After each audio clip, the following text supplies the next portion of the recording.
Evening. Bar the Outback. Cool underground space with a long hall. Every inch of the walls is covered in band posters spanning several decades. Even cleverly placed mirrors reflect the faces of guitarists and singers in some kind of bottomless infinity. The bar counter is closely decorated with sports and biker symbols. Bottle glass is used here as floor lamps for electronic lamps. The song Dudes by Aerosmith is playing on the speakers. The blue smoke of cigarettes and cigarillos billows under the ceiling. It's not yet late in the evening, so guests of the establishment are eager to take cozy free seats on faux leather sofas. Jonathan sat down on a high stool in front of the bar.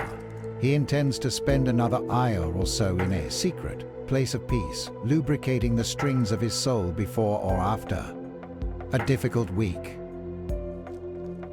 The drink turned out to have a bitter taste and a hint of disappointed expectations.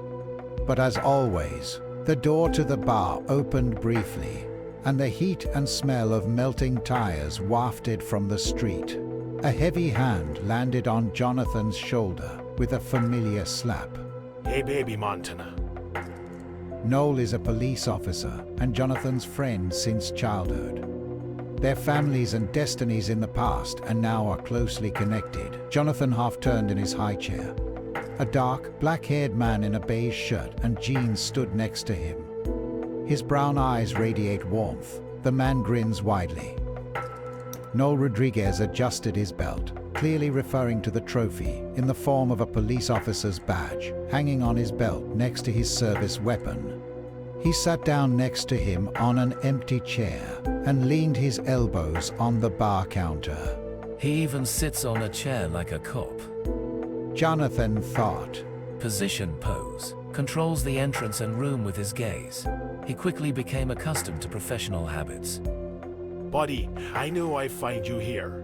Are you still running around with your camera? There's something you might find interesting.